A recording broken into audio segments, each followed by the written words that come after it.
레위기 19장 2절의 말씀에 보면 이렇게 기록되어 있습니다. 너는 이스라엘 자손의 온 회중에게 말하여 이르라. 너희는 거룩하라. 이는 나 여호와 너희 하나님이 거룩함이니라. 하나님의 성품 중에 가장 중요한 성품이 뭐냐 이렇게 물어보면요, 거의 다 사랑에 대해서 얘기를 해요. 사랑받기 싫어하는 사람이 아무도 없어요. 모두가 다 사랑받고 싶어 하고요. 우리가 하나님을 또 사랑하니까 또 하나님께서 우리를 사랑하시고 그게 가장 중요하다고 생각합니다. 무엇보다 예수님이 이 땅에 오신 것이 하나님의 사랑 때문에 왔다는 것을 우리가 알고 있기 때문에 늘 사랑을 입에 붙이고 다니는 것 같아요. 제가 그냥 사랑이라고 말하는 게 아니라 성경이 그렇게 기록되어 있으니까. 요한일서 4장 8절에 사랑하지 아니하는 자는 하나님을 알지 못하나니 이는 하나님은 사랑이시라라고 말씀을 하고 있습니다. 성경이 그렇게 말씀해 주니까 우리가 아는 거죠. 또 요한일서 4장 16절에 보면 하나님이 우리를 사랑하시는 사랑을 우리가 알고 믿었노니 하나님은 사랑이시라. 사랑 안에 거하는 자는 하나님을 안에 거하고 하나님도 그 안에 거하시느니라 말씀을 하십니다. 우리가 잘 알고 있는 말씀 중에 요한복음 3장 16절 말씀이 있습니다. 교회 학교를 다녔던 분들은 아마 노래도 알겠죠. 하나님이 세상을 이처럼 사랑하사 독생자를 주셨으니 이는 저를 믿는 자마다 멸망치 않고 영생을 얻게 하려 하심이라. 하나님의 사랑 여기 나오죠. 하나님이 세상을 이처럼 사랑하사, 어떻게 사랑하셨다는 거죠? 예수님을 이 땅에 보내주시고 십자가에 못 박히는 자리까지 내줄 정도로 우리를 사랑하신다고요. 그리스도인이 그런 사람이라고요. 여러분, 내가 좀 못 배워서, 내가 좀 가진 게 없어서 기죽고 살 필요가 없다는 거예요. 온 천하 만물을 창조하신 그 하나님께서 뭐라고 말씀하시냐면 내가 너를 구원하기 위해서 어떤 대가지불을 했느냐면 예수 그리스도를 대가지불 하셨다는 거예요. 여러분, 예수님이 온 인류의 죄의 문제를 해결하시고 나를 구원하신 그 사랑은요, 그거는 돈으로 환산할 수가 없어요. 한 영혼이 천하보다 귀하다고 말씀하고 있지 않습니까? 하나님의 사랑, 이거 뭐 두말할 게 없어요. 하나님의 성품 중에 사랑이 최고다라고 말하는 사람들이 아마 그런 주장을 할 거라고 생각이 들어요. 그런데 여기에 약간 문제가 있다고 생각이 들어요. 하나님의 사랑이 문제가 있다는 것이 아니고요, 우리 가운데 좀 문제가 있어요. 하나님의 성품이 가장 중요한 게 저게 거룩이라고 말씀드렸잖아요. 왜냐하면 성경이 중요한 건 반복하는데 사랑의 하나님은 없어요. 아무리 찾아봐도. 그런데 거룩하다 만군의 여호와 하나님은 말씀하고 있단 말이에요. 천사들이 하나님의 성품을 찬양하는데 가장 중요하게 찬양하는 게 거룩이라고 말씀드렸잖아요. 근데 거룩을 잘 모르니까, 그리고 사랑을 너무 강조하니까 어떤 일이 벌어지느냐면요, 하나님은 나를 사랑하시니까 나한테 절대 화내시면 안 되고, 절대 내가 잘못했을 때 잘못했다고 얘기하셔도 안 돼. 그 사랑을 착각하는 거죠. 우리가 우리의 자녀들을 사랑하잖아요. 여러분, 어렸을 때 요즘 이제 아이들이 어릴수록 교회에 오잖아요. 그러면 옛날처럼 사탕 막 주잖아요. 그러면 요즘 젊은 엄마들은 안 좋아해요. 사탕 자꾸 먹으면 뭐예요? 이 썩으니까 자꾸 주는 거 사실은 사랑의 마음으로 주지만 엄마들은 사실 안 좋아하거든요. 어쨌든 내 자녀를 너무 사랑하니까 내 자녀가 하고 싶은 대로 다 놔둔다. 그게 사랑인가요? 그건 사랑이 아니고요. 그거는 그냥 내버려 두는 거예요. 그냥 어떻게 보면 포기한 거죠. 포기하는 것과 사랑은 다른 거잖아요. 진짜 사랑하면 어때요? 잘못하는 건 잘못했다고 얘기해야 돼요. 근데 얘기해도 안 되면 어때요? 저희 집은 요즘은 이제 제가 매를 안 드는데요. 가끔씩 매를 들어요. 다 집합해요. 집합해 놓고 몇 대 맞을 거야 이렇게 얘기하면은 몇 대 맞겠다고 잘 얘기하지 않죠. 제가 많이 때리진 않았지만 분명히 이거는 매를 대야겠다 싶은 생각이 딱 들면은요, 그러면 매를 대요. 몇 대만 때리고 애들이 벌써 매를 딱 드는 순간 겁먹거든요. 그게 그런 분위기도 만들긴 하지만 어쨌든 제가 아이들을 사랑하지 않으면요, 매 들지 않아요. 옆집 아이가 뭔가 잘못하면요, 말은 해줄 수 있어요. 그런데 그 아이를 제가 때리진 않아요. 저희 집 아이는요, 제 자식이고 제가 더 사랑하기 때문에 계속 그렇게 하면 잘못돼 가기 때문에 그것을 막기 위해서 매도드는 거예요. 하나님이 정말 우리를 사랑하신다면 그렇게 하시는 거예요. 근데 성경이 그렇게 말씀해주고 있어요. 우리가 계속 잘못하면요, 하나님 그냥 내버려주지 않으세요. 근데 내가 죄를 짓고 또 죄를 짓는데 나한테 아무런 일이 일어나지 않는다. 근데 난 교회 가서 예배드리고 있고 봉사도 하고 있는데 내가 분명히 잘못한 짓을 했는데도 나한테 아무런 일이 일어나지 않는다. 여러분, 그러면 내가 구원받았는지 하나님 앞에서 확인해 보셔야 돼요. 하나님이 사랑하는 자녀한테는 절대 그렇게 하지 않으세요. 계속 잘못을 반복하면요, 하나님 가만두지 않으세요. 예전에 그런 책을 봤는데요, 양들 중에도요, 이 동물도 사람하고 똑같다 그러네요. 이전 교회에서 그 소를 키우는 권사님이 한 분 계셨는데요, 사람하고 똑같대요. 지긋지긋 안 듣는 소도 있고요, 너무너무 말 잘 듣는 소도 있고. 근데 양도 그렇다네요. 그래서 성경에 보면은 아홉 마리는 왔는데 한 마리 어디 가버렸잖아요. 이게 말 안 듣는 양인 거죠. 그런 자꾸 말을 안 들으면요, 목자가 어떻게 하느냐면요, 그 양의 다리를 부러뜨린대요. 죽지 않아요. 그렇다고 해서. 그리고 돌아올 때 목자가 그걸 목에다 메고 돌아와서 치료해 준다고 하는 걸 한번 본 적이 있습니다. 하나님의 사랑이 이런 거이기도 해요. 하나님의 사랑이 내가 하고 싶은 모든 것을 다 허락해 주고 내가 기도하는 것은 무조건 하나님 응답하셔야 돼. 우리는 그렇게 착각하고 있는 것 같아요. 그렇지 않아요. 하나님의 사랑, 예수 그리스도를 보내셔서 우리를 구원하신 사랑인데 하나님께서 우리가 잘못돼 가는 것을 보실 리가 없습니다. 세 번째 보면요, 하나님의 성품 중에 세 번째가 공의입니다. 공의. 의로우신 거예요. 이사야서 30장 18절 말씀을 읽어드리겠습니다. 그러나 여호와께서 기다리시나니 이는 너희에게 은혜를 베풀려 하시며 일어나시리니 이는 너희를 궁일이 여기려 하심이라. 대저 여호와는 정의의 하나님이시라. 그를 기다리는 자마다 복이 있다고 말씀하고 있습니다. 하나님이 어떤 분이라고요? 정의의 하나님이라고 말씀합니다. 시편 50편 6절에는요, 하늘이 그의 공의를 선포하리니 하나님 그는 재판장이심이로다. 재판을 내리는 재판장이 뇌물 먹고 자기 마음대로 판결하면 어떻게 되겠어요? 그런 재판장을 의롭다고 얘기하지 않잖아요. 근데 하나님은 재판장이세요.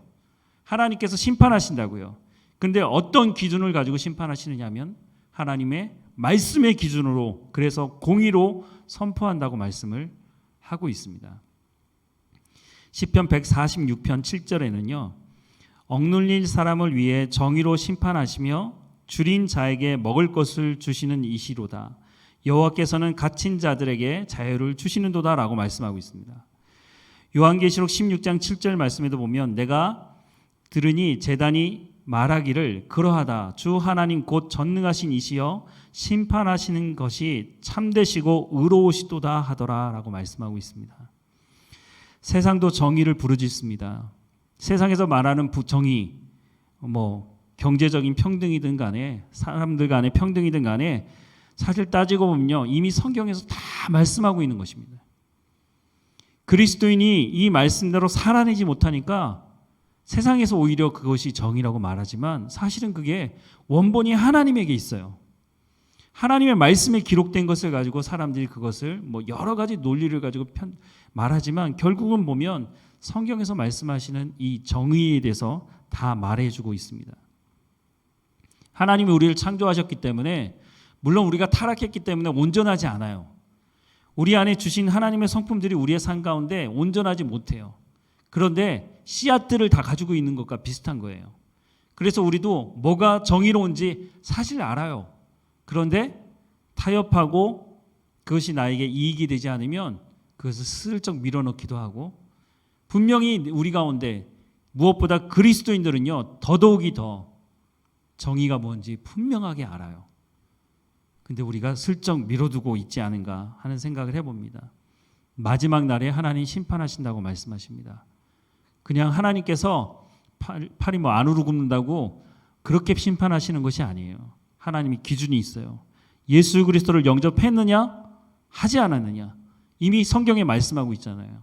영접하는 자 곧 그 이름을 믿는 자들에게는 하나님의 자녀가 되는 권세를 주셨다고 요한복음 1장 12절에 말씀하시니까 그게 구원의 기준인 거예요. 하나님의 말씀을 믿느냐 믿지 않느냐 거기에 구원의 기준이 있는 거예요. 분명하죠. 우리가 하나님의 말씀을 믿고 구원받았다고 하면 그 다음에 이루어지는 것이 있어요. 하나님 말씀을 듣고 순종하며 그 길을 가는 거예요. 그런데 믿은 척한 사람들은 하나님 말씀대로 순종하지 않아요. 하나님은 분명한 기준을 가지고 계십니다. 하나님의 분명한 말씀의 기준이 있다는 것을 우리가 기억해야 합니다. 네 번째 하나님 성품을 기록해놨는데요. 인자입니다.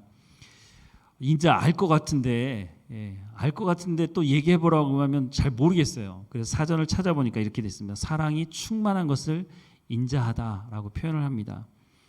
이런 표현이 가끔 나와요. 출애굽기 34장 6절과 7절에도 나오는데요.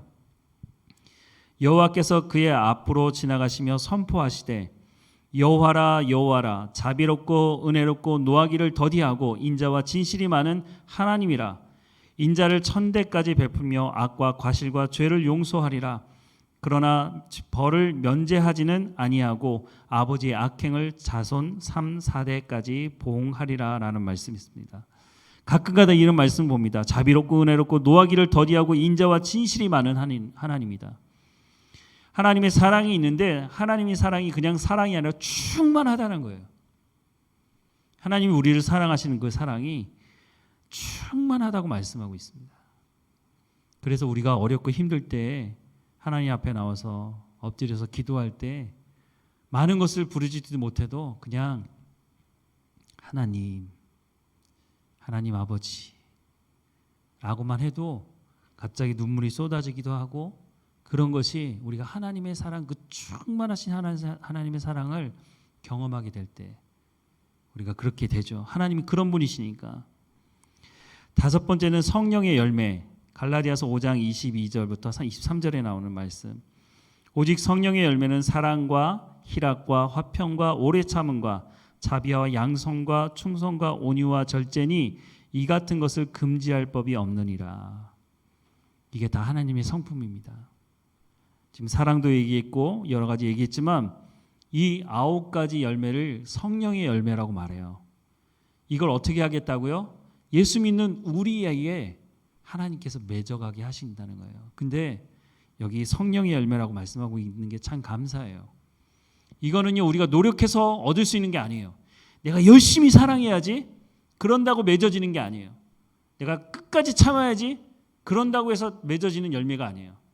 이거는요 성령을 통해서만 맺어질 수 있어요. 보통 사랑한다 그러면 어때요? 끼리끼리 사랑해요. 내 편, 네 편 가르죠. 교회는 안 그런가요? 교회도 있어요.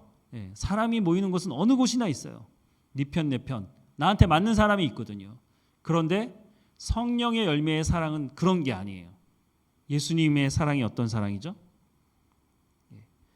요한복음 13장 1절을 보면요. 이런 기록이 되어 있어요. 자기가 세상을 떠나갈 줄 아시고 그러니까 예수님께서 죽음을 앞두신 것을 이제 아시고 자기 사람들을 사랑하시되 끝까지 사랑하시니라 라고 말씀하고 있어요.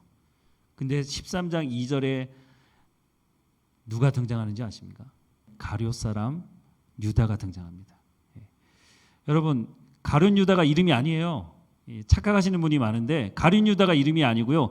가룟 지방의 출신 유다라는 거예요. 그래서 가룟 유다 이렇게 편하게 부르는데 어쨌든 자기 사람들을 끝까지 사랑하시니라 라고 딱 해놓고 가로 열고 가룟 유다는 빼고 이렇게 얘기해줘.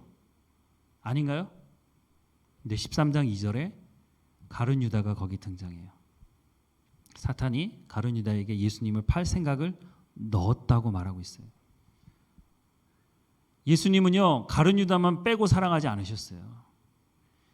어떻게 보면요 여러분 베드로가 나쁜가요? 가룟 유다가 나쁜가요? 우리는 이 주입식 교육에 너무 익숙해 있어가지고요 우리 머릿속에는 무조건 가룟 유다가 나쁜 사람이야. 나쁜 사람도 아니고 나쁜 놈이죠 막 이렇게 예수님을 팔았으니까.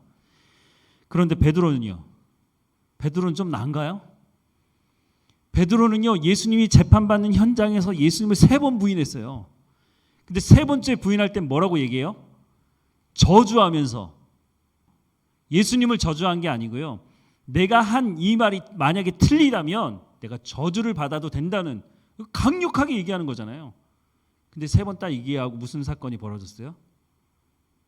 베드로 눈하고요, 예수님 눈이 딱 마주쳤어요. 그건 나중에 또 말씀을 드리도록 하겠습니다. 베드로가 나빠요? 가룟 유다가 나빠요?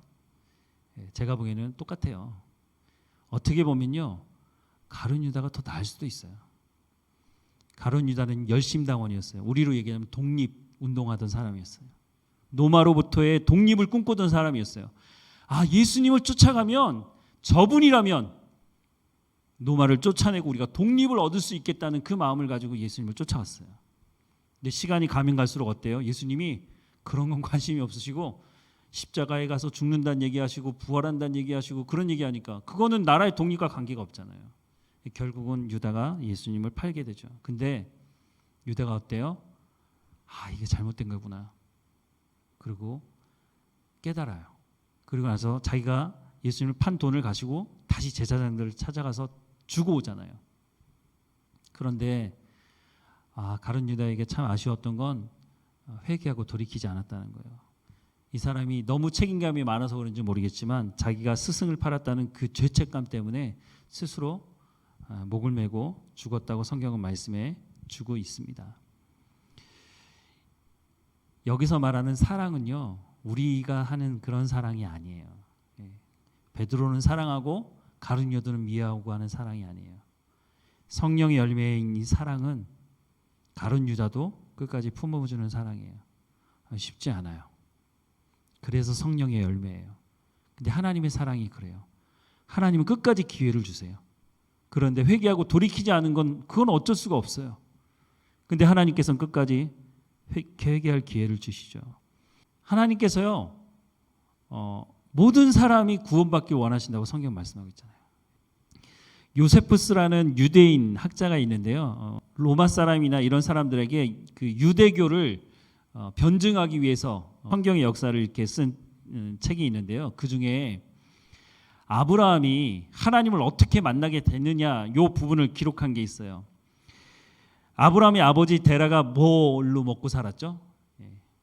우상을 만들어서 그 나무로 깎아서 먹고 살았거든요. 근데 이 데라가 어느 날 집에 왔더니 우상이 목 잘리고 발 잘리고 막 팔 잘리고 다 잘려져 있는 거예요. 그래서 아브라함을 불렀죠. 아브라함이 장남이잖아요. 아브라함을 불러서 야, 이거 어떻게 된 일이냐? 그랬더니 아브라함이 뭐라 그랬냐면, 아니 내가 먹을 걸 줬더니 지들끼리 치고받고 싸우다가 이렇게 다 부러지고 그랬다는 거예요. 아니 자기 스스로도 문제를 해결하지 못하는 저런 신을 우리가 어떻게 섬기느냐, 이렇게 얘기했다는 거예요. 아브라함은 하늘을 보면서 야, 이거는 신이 없다면, 이 창조주가 없다면 이렇게 시간에 딱딱 맞춰서 이런 모든 게 돌아가고 시간이 되면 꽃이 피고 꽃이 지고 이런 건 그냥 있을 수 없다, 이런 생각을 하면서 분명히 창조주가 있을 거다, 이런 구도자의 그 마음을 가지고 살았다는 거예요. 그러다가 하나님을 만났다고 하는 소개의 글이 있기도 합니다. 어쨌든 하나님께서 우리를 불러주셔서 하나님의 성품을 닮아가도록, 그래서 성령을 통해서 그것을 맺어갈 수 있도록 하시겠다고 약속하고 있습니다. 근데 그걸 금지할 법이 없다고 말씀하고 있잖아요. 그러니까 내가 하나님 말씀대로 순종하고 하나님을 따라가겠다고 하면 모든 그리스도인들에게는 이 성령의 열매를 맺게 하시겠다는 것이 하나님의 약속이에요. 내가 맺을 수 없다고요. 내 방법으로, 내 경험으로 맺을 수 없어요. 그래서 오히려 감사할 수도 있지만 이 맺는 방법은 성령의 충만함으로 하나님 말씀대로 순종하며 살아갈 때 이 열매가 맺어집니다. 열매는 하루아침에 맺어지지 않습니다. 어떤 사람은 40년이 걸리고요, 어떤 사람은 80년이 걸리기도 해요. 하나님 앞에 순종한 모세는 몇 년 걸렸어요? 80년이 걸렸어요. 80년. 80년보다 더 걸린 사람이 있어요. 야곱은요, 제가 보기에는 90세 이상 걸렸어요. 90년 넘게 걸렸어요. 성품의 열매를 하나님께서 우리 가운데 맺게 해주시겠다는 것을 여러분 기억하시고, 그래서 성령의 충만함이 필요하다고 말씀을 드리려고 합니다. 네 번째는 내가 하나님을 얼마나 이해하고 있는가, 하나님을 다 이해할 수 있을까라고 하는 질문입니다. 여러분, 하나님에 대해서 얼마나 아시고 얼마나 이해하고 계세요? 중세에 어거스틴이라는 사람이 있었습니다. 이 사람이 뭐 마니교도 믿고 이단 종교에도 빠지고 막 그랬었는데, 나중에 하나님을 만나서 하나님께 돌아와서 신학자가 되는데요. 이 사람이 하나님에 대해서 궁금한 게 너무 많은 거예요. 성경도 보고 많은 것들을 연구했는데요. 하나님에 대해서 너무 많이 알고 싶었는데, 그러다가 어느 날 잠을 잤어요. 근데 꿈을 꿨어요. 그 꿈에 어떤 일이 있었냐면, 한 어린아이가 넓은 해변에서 이렇게 구멍을 파고 있어요. 아이들 바닷가에 가면 그런 거 많이 하잖아요. 구멍을 막 파고 있는데 어떤 한 분이 와가지고 너 지금 뭐 하고 있니? 이렇게 물어봤어요. 그랬더니 이 어거스틴이 뭐라고 얘기했냐면, 제가 이 구멍을 파가지고요, 저 바닷물을 다 여기 담으려고요. 그렇게 얘기했다는 거예요. 그리고 이 사람이 꿈을 깼어요. 이게 무슨 말일까요? 우리의 지식과 우리의 경험과 우리가 가진 걸로는 하나님을 다 이해할 수 없다는 것이에요. 우리 하나님을 다 이해할 수 없어요. 그런데 최소한 이 정도는 알아야 된다라고 해서 하나님 계시해 주신 게 있어요. 뭐죠? 이게 성경 하나님의 말씀입니다. 하나님이 누구이신지 최소한 이 정도는 알으려고 하나님께서 여기에 계시해 준 게 있어요. 근데 이것도요, 다 이해하기가 쉽지가 않아요. 삼위일체 하나님에 대해서 여러분 어떻게 설명하세요? 저도 그 어거스틴이 쓴 삼위일체라는 책도 있는데요. 이해가 안 돼요. 잘. 성경에 있는 말씀을 다 이해하기가 쉽지 않습니다. 근데 우리 가운데 더 중요한 것이 한 가지 있습니다. 믿음이에요. 태초에 하나님이 천지를 창조하시니라. 이걸 과학적으로 어떻게 설명해요? 뭐 어떤 과학자들은 뭐 빅뱅도 얘기하고 뭐 진화도 얘기하고 다 그런 거 막 얘기하는데, 그거 다 설명이 안 돼요. 하나님께서 말씀으로 창조하셨다는 게 이거 어떻게 설명할 거예요? 하나님이 빛이 있으라고 했는데 빛이 있었어요. 그걸 어떻게 설명해요? 참 우리 자녀들이 물어보면요, 이거 설명하기 너무너무 난감한 거예요. 하나님이 그렇게 하시면 그렇게 되는 걸 어떻게 해요? 저희 집 아이들도 가끔 질문하는데요. 제가 대답하기 힘든 건요, 제가 이렇게 그냥 대충 얼버무리고 넘어가요. 저도 잘 모르겠어요. 신학교 가서 배우고 성경을 또 연구해도요. 근데 분명한 건 한 가지 있어요. 태초에 하나님이 천지를 창조하시니라 믿어지는 거예요. 하나님께서 믿어지게 하시는 거예요. 그래서 우리 자녀들이 그런 질문을 할 때는요, 머리를 때리지 마시고요, 그 아이들과 같이 기도하고, 더 중요한 거 있어요. 엄마 아빠가 하는 말이 거짓말이 아니라는 것을 삶으로 보여주셔야 돼요. 엄마 아빠가 늘 거짓말해. 약속도 안 지켜. 그러면 그 아이들이 엄마 아빠가 얘기하는 성경의 말씀을 믿겠어요? 자기도 이해도 안 되는데 어떻게 믿어요? 그런데 엄마 아빠가 하는 말이 맞다는 것을 삶을 통해서 배우기 시작하면요, 하나님께서 어느 순간에는 분명하게 이 말씀이 믿어지도록 하나님께서 하실 겁니다. 다섯 번째, 힘써 하나님을 알자. 이렇게 제목을 달아서 말씀을 기록했는데요. 호세아서 말씀을 한번 읽어드리겠습니다. 호세아서 6장 1절부터 3절 말씀입니다. 오라 우리가 여호와께 돌아가자. 하나님 여호와께서 우리를 찢으셨으나 도로 낫게 하실 것이요 우리를 치셨으나 싸매어 주실 것임이라. 여호와께서 이틀 후에 우리를 살리시며 셋째 날에 우리를 일으키시리니 우리가 그의 앞에서 살리라. 그러므로 우리가 여호와를 알자. 힘써 여호와를 알자. 그의 나타나시면 새벽빛같이 어김없나니 비와 같이 땅을 적시는 늦은 비와 같이 우리에게 임하시리라 하니라. 6절 말씀. 나는 인애를 원하고 제사를 원하지 아니하며 번제보다 하나님 아는 것을 원하노라라고 말씀하십니다. 호세아 선지자, 아마 들어보신 분은 아시겠지만 참 선지자 하기도 쉽지 않은 것 같아요. 선지자. 자기 마음대로 결혼할 사람을 선택하지도 못하고 그랬던 선지자인데요. 그 선지자를 통해서 하나님 말씀하시는 것이 뭐냐면, 나를 좀 알아라. 나를 좀 알아줬으면 좋겠다. 호세아서 말씀을 보면요, 하나님께서 우리한테 막 호소하시는 것 같아요. 제발 좀 나에 대해서 알아줬으면 좋겠다. 왜냐하면 하나님을 알지 못하면 어떤 일이 벌어져요? 하나님을 알지 못하면요, 우상을 하나님이라고 말해요. 대표적인 사건이 출애굽기 32장에 등장하죠. 이스라엘 백성들이 출애굽했어요. 그냥 출애굽했습니까? 출애굽하기 전에 10가지, 우리는 10가지 재앙이라고 얘기하죠. 우리 입장에서는 재앙이 아니에요. 근데 애굽 사람 입장에서는 이게 재앙이에요. 하나하나마다 어마어마한 재앙을 당해요, 이 사람들이. 그리고 나중에는 마지막 10번째 재앙, 첫 번째 낳은 모든 동물인지 사람인지 죽고 난 이후에는 나가라고 그러잖아요. 근데 이스라엘 백성들이 그걸 다 봤어요. 직접 경험한 것도 있어요. 초반에 몇 가지는 자기들도 경험했어요. 그리고 후반부로 갈수록 하나님께서 이스라엘 백성들을 아예 빼버리시죠. 그 재앙으로부터. 이 사람들이 출애굽했어요. 좀 나와가지고 홍해 앞에 왔어요. 그때 뭐라고 얘기해요? 모세, 네가 우리를 이끌어가지고 다 죽게 생겼다는 거예요. 왜요?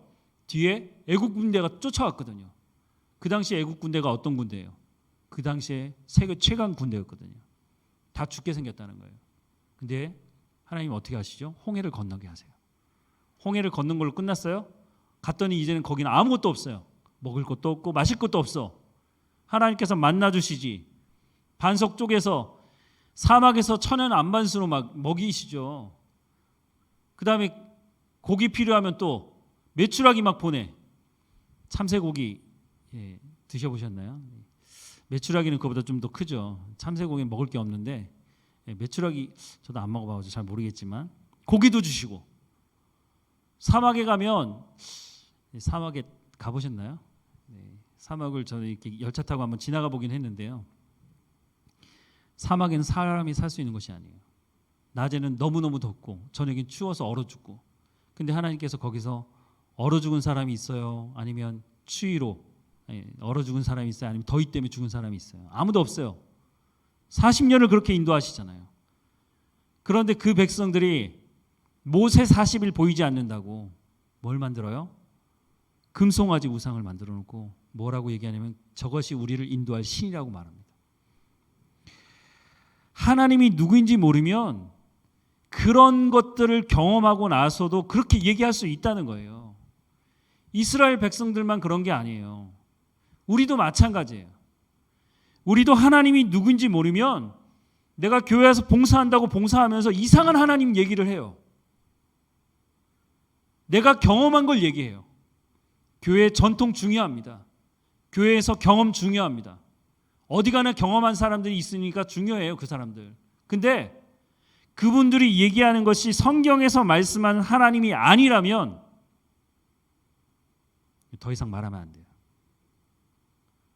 근데 한국교회에 수없이 많은 사람들이 자기가 만들어낸 금송아지가 하나님인 줄 알고 그게 나의 신이라고 말하고 나를 인도할 신이라고 말하는 사람들이 적지 않아요. 덮어놓고 믿어요. 덮어. 성경을 안 봐요. 안 봐. 제가 신방하다가 이런 말씀을 드렸습니다. 제가 목사니까 목사라서 죄송하다고. 제가 목사님 전체를 대표하는 건 아니지만 죄송하다고. 잘못 가르쳐서 죄송하다고. 성경에서 말씀하고 있는 것대로 가르치지 않고 내가 어떤 목표를 세워놓고 그냥 그걸 얘기하는 거예요. 근데 한두 번 들으면 그냥 넘어갈 텐데 계속해서 얘기하면요, 성도들은 그런 줄 알아요. 왜냐하면 덮어놓고 믿으니까. 목사님 말씀이 무조건 맞다고 생각하니까. 모든 목사님이 잘못됐다고 말씀드리는 건 아니지만 성경에서 말씀하는 걸 얘기해야죠. 왜 다른 걸 얘기해요? 성경에서 복을 얘기할 때 성공하는 것 얘기하고 있어요. 근데 그걸 반대 이면 쪽에 성공을 통해서 하나님을 버리고 하나님 앞에 배신하는 일이 얼마나 많은지는 왜 얘기하지 않느냐는 거예요. 신명기 8장에 보면 이스라엘 백성들이 가나안 땅에 들어가면 하나님께서 복을 주시는데 뭐라고 말씀하시냐면 너희가 들어가서 배부르고 아름다운 집에 거하게 되고 하나님께서 풍성하게 거하게 하실 거라고 약속하고 계세요. 근데 그 뒤에 너희가 그 풍요로움 때문에 하나님이 누구인지를 잊어버릴까 두렵다고 하나님 말씀하고 계세요. 왜 앞부분은 얘기하고 왜 뒷부분은 얘기하지 않아요? 그러니까 성공하고 나서 주님을 떠나는 사람이 얼마나 많은지 몰라요. 제가 청소년부를 지도한 적이 있는데요. 참 희한하죠. 애들이 고3 때까지 교회 나와요. 예. 고3이 되면 듬성듬성 나오기도 하지만 어쨌든 나와요. 근데 고3을 딱 졸업하는 순간부터 교회를 안 나와요. 왜 그럴까? 이해가 안 돼요. 어머니 권사고 아버지 안수집사고 장로분도 있고 교회를 안 나와. 너 고등학교만 졸업하면 교회 나오지 마라. 협박한 것도 아니고. 근데 교회 안 나와요. 왜 그럴까? 여러 가지 이유가 있겠죠. 근데 제가 생각하는 가장 중요한 이유는 하나님이 누구인지 몰라요. 교회 학교 수준을 너무 낮춰놓은 것 같아요. 하나님이 누구인지를 잘 가르쳐주지 않아요. 매주 예배 드리는데 그럼 매주 예배 드리면서 뭐 한 거예요? 참 답답한 마음이 듭니다. 교회 학교만 문제가 아니에요. 어른들도 마찬가지예요. 신앙생활에서 와서 얘기하는 걸 들어보면 이분이 도대체 하나님을 아는 건가 모르는 건가 이게 헷갈려요. 근데 신앙생활을 오랫동안 해왔어요. 그래서 그럼 처음부터 다시 합시다. 이렇게 얘기하면 자존심 상해요. 또 제가 장로님들 한테 성경 공부하자고 한 적 있어요. 예전에 있는 교회에서. 안 와요, 안 와. 예. 근데 하는 행동을 보면 저분이 하나님을 아는 건지 모르는 건지 제가 헷갈려요, 막. 근데 와서 성경의 말씀을 안 들어요. 주일날 그 예배 길어야 1시간. 그 중에 설교는 몇 분이야? 한 3, 40분. 그리고 일주일 내내 성경 안 봐. 근데 어떻게 하나님을 알죠? 제가 그분한테 가서 배워야 될 것 같아요. 아니 어떻게 그러면서 하나님을 안다고 그렇게 신앙생활 하는지 전 이해가 안 돼요. 제가 지난 20년 동안 성경을 참 많이 봤다고 생각이 들어요. 근데 지금도 잘 모르겠어요. 제가 아는 부분만 알지 그 매년 조금씩 더 배워가요. 성경을 볼 때마다 새로워요. 지난번 설교했던 그 본문인데 또 보면요. 또 새로워요. 또 깊어지는 게 있어요. 모두가 목사가 되고 모두가 24시간 내내 성경을 보라는 얘기가 아닙니다. 최소한 내가 하나님을 알기 위해서 어떤 노력을 하고 있는지를 좀 생각해 볼 필요가 있어요. 우리가 아이들에게 너무 과하게 생각하는 것 같아요. 아이들의 일주일의 삶을 한번 생각해 보세요. 제 자녀들도 마찬가지예요. 성경을 얼마나 보고 있어요? 학교 수업 듣죠. 학원 가죠. 대학을 가기 위해서 모든 걸 다 준비해요. 근데 성경은요. 거의 보지 않아요. 그런데 기도는 해요. 믿음이 좋게 해달라고. 하나님도 어떻게 하셔야 될지 모르실 것 같아요. 하나님 말씀을 보지 않는데 믿음은 좋게 해달라고 그러고 뭐 어떻게 하라는 얘기예요? 이거 똑같은 거예요. 공부는 하나도 하지 않는데 서울대학 가게 해주세요. 이러고 있는 거예요. 이게 어떻게 가능한 일이죠? 우리 일상생활에서도 불가능한 일을 믿음은 가능하다고 얘기하는 거예요. 물론 믿음이 가능한 게 있죠. 하나님의 말씀을 보지 않으면요. 하나님의 말씀을 통해서 하나님이 누구인지 알지 못하면요. 반드시 사고치게 돼 있습니다. 반드시 교회를 어렵게 하게 되어 있습니다. 어떤 분이 그런 얘기 하더라고요. 열심히 있으면서 무식한 게 위험할까요? 아니면 열심히 없는데 무식한 게 위험할까요? 여러분 어떤 게 더 위험하다고 생각하십니까? 열심히 있는데 무식하면 진짜 위험합니다. 하나님이 누구인지 모르면서 열심히만 있으면요. 그 사람은 반드시 상처받습니다. 내가 이만큼 했는데 인정해 주지 않는다는 저는 그런 분 많이 봤습니다. 너무너무 마음이 아파요. 그 열심을 가지고 하나님의 말씀을 배우려고 했다면 그분 그렇게 하지 않았을 거예요. 더 깊어졌을 거예요. 근데 누구도 그분에게 그런 얘기 해주지 않는 거예요. 하나님의 말씀을 배우자고, 하나님의 말씀을 우리가 같이 보자고. 그렇게 하는 집단이 나타났잖아요. 신천지. 거기는 하나님 말씀을 제대로 가르치지도 않아요. 근데 얼마나 열심을 내고 성경 공부하자고 하는지 몰라요. 신천지 간 사람들 제가 보기에는 거의 다 교회에 있던 사람들이에요. 그리고 열심히 있던 사람들입니다. 제가 아는 청년 둘이 신천지에 빠졌어요. 아무리 얘기해도 안 나와요. 기존 교회는 다 잘못됐대요. 신천지가 말하는 게 다 맞대요. 근데 그 친구들 열심히 대단했어요. 목회자로서 너무너무 가슴이 아파요. 내가 왜 저희 아이들에게 성경의 말씀을 더 제대로 가르쳐주지 못했을까? 이제는 안 들으려고 그래요. 하나님께서 기회를 주셔서 나오게 하셔서 다시 돌아올 수 있게 해달라고 기도해요. 어떻게 보면 제게도 책임이 있다고 생각이 들어요. 하나님 말씀을 제대로 안 가르쳤으니까. 교회가 하나님 말씀을 제대로 가르치지 않으니까 어떻게 보면요, 신천지가 저렇게 커진 건 보면서 저는 회개합니다. 회개. 하나님, 내 잘못입니다. 내가 제대로 가르치지 않아서 그렇습니다. 하나님, 그래서 주님의 은혜가 필요합니다. 내가 하나님 말씀을 제대로 가르칠 수 있도록 허락해달라고. 그래서 더 기도하게 돼요. 제게만 이 책임이 있는 게 아니라 모든 그리스도인들이, 우리가 하나님을 알기 나왔는데 그럼 제대로 알고 제대로 가야죠. 그래야 내 자녀들에게 제대로 가르칠 수 있죠. 내 주변에 있는 사람들에게 우리 하나님 말씀을 좀 알아보자. 모두가 하나님 말씀을 가르칠 수 있어야 돼요. 예수님의 마지막 명령이 뭐예요? 예수님의 마지막 명령. 마태복음 28장 18절에서 20절 뭐예요? 예수께서 나와 말씀하여 이르시되 하늘과 땅의 모든 권세를 내게 주셨으니 그러므로 너희는 가서 모든 족속으로 제자를 삼아 아버지, 아들과 성령의 이름으로 세례를 베풀고 내가 너희에게 분부한 모든 것을 가르쳐 지키게 하라. 내가 세상 끝날까지 너희와 항상 함께 있으리라 하시니라. 예수님의 마지막 명령입니다. 뭐라고요? 내가 너희에게 분부한 모든 것을 가르쳐 지키게 하라. 누구에게 하신 말씀이에요?